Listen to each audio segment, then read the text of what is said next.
So I'm not sure if people are aware there is a story going around about Beth Martin who sadly passed away while she was in Turkey. Her friend Ellie Gray, who I've added the screenshot of her page, has basically made a video just to summarize it. Basically, Beth was traveling with her family and her partner. She was feeling ill on the flight, going to Turkey, but they thought that it was maybe food poisoning or so. She then fell ill. They had to then take her to the hospital. In the hospital, they've said that they've done some type of CPR and tried to revive her. They also, bear in mind, I know people are going to mention travel insurance. They have got travel insurance. The people from the travel insurance tried to take her to a private hospital because Beth was in the ICU. They weren't able to take her directly to the hospital. They then started taking her back and forth from ICU and said, "Oh, it's not her heart, it's her heart," whatever the case is. The sad part about this is that her organ went missing. So they took her heart. So obviously they started mentioning that it was something to do with the heart. Then they kept saying it wasn't in regards to the Turkish doctors that they were seeing at the hospital there.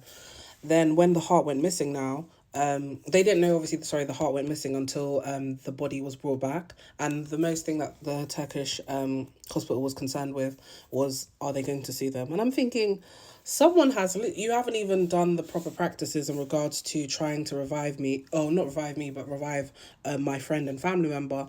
And you're going to now ask, am I going to sue?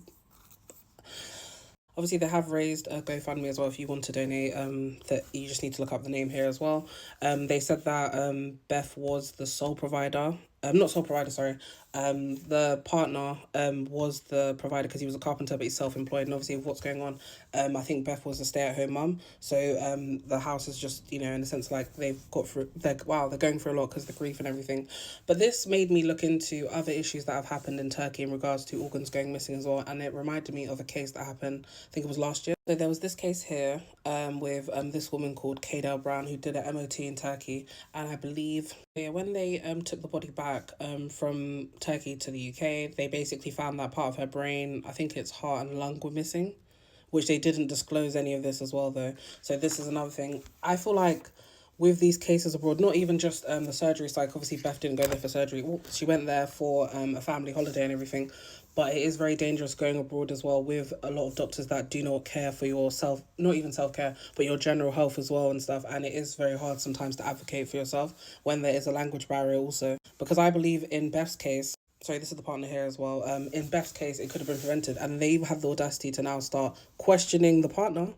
They're questioning the partner, and bear in mind, it was a very unprofessional type of investigation that they were doing. They basically got him in the back of a car, and I think Ellie, the friend that was outside the car, she was standing outside the car while they're intimidating him, basically asking him, "Oh, so what were you doing?" Whatever else and stuff, when it wasn't his fault, and you can clearly see that they've requested an inquest into her body as well. That can take, I think they said, 6 months.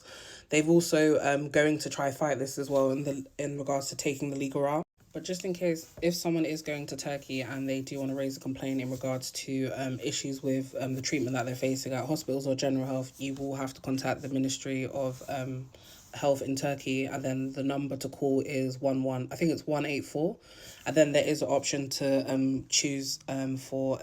To basically speak in English, 'cause obviously the person may not be able to speak Turkish or another language, depending what it is, and then they'll be able to allow you to raise a complaint through them. But I do hope some justice is carried out in regards to this situation with Beth Martin and her family, and thoughts and prayers are with them.